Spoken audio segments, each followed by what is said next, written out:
6 on this Tuesday, 1 in 4 registered voters in Arizona now identify as Hispanic. It's a group whose population and power are surging across our state and beyond, with many saying Hispanic voters could easily decide the outcome of key races like the race for the White House. So according to an NBC News Telemundo poll from 2 weeks ago, Vice President Kamala Harris leads former President Donald Trump among Hispanic voters 54 to 40%. That's actually the lowest support, though, for Democrats in 4 election cycles, according to that poll. Now, some say it's a sign of a seismic shift towards Republicans among Hispanic or Latino voters. Still, others say Hispanic voters will be key for big wins for Democrats. So I recently traveled the state listening to Hispanic voters to see what they think about this.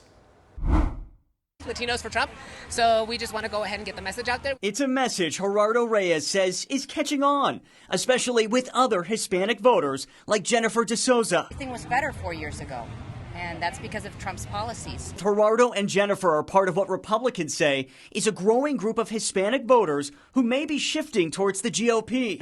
For Trump. Trump, earlier in the year, according to polls, had begun to make gains. ASU professor Craig Allen has spent years researching media habits in the Hispanic community. Hispanics, like any group, they're not a monolith, right? But typically, Hispanic voters are thought to be Democratic.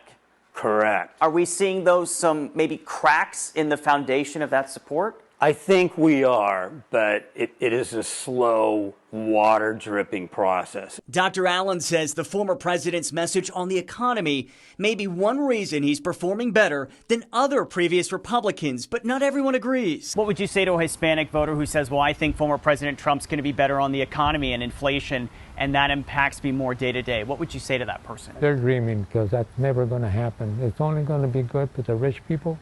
He doesn't care about anybody else. Tony Estrada is the former sheriff of Santa Cruz County, and he wasn't the only Harris supporter I met during our Voice of the Voter series when I traveled around southern Arizona. And I will vote for Harris. Community organizer and former Arizona Democratic Party chair Raquel Teran says the enthusiasm she's seeing for Vice President Harris among Hispanic voters is undeniable. Latino voters will still support Kamala Harris. Latino voters will be with Kamala Harris. We see those conversations at the doors. We just need to make sure that Latino voters come out and vote this election cycle. Their engagement is more important than ever before. Rodrigo Dominguez Villegas is the director of the UCLA Latino Policy and Politics Institute, which recently published an in-depth study on Arizona's Hispanic voters. The turnout rate for Latino voters was lower than for other racial ethnic groups.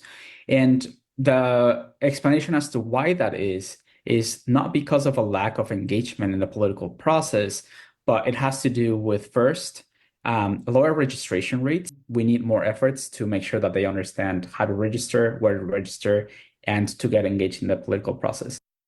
And Rodrigo adds more than 40% of young voters in Arizona identify as Hispanic. So that's voters 18 to 24.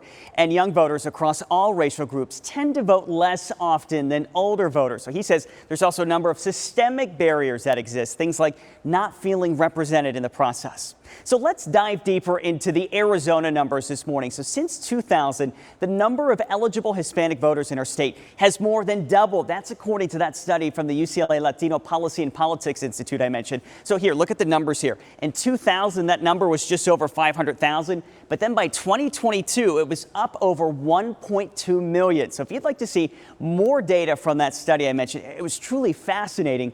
Click on the story posted now on the main page of abc15.com.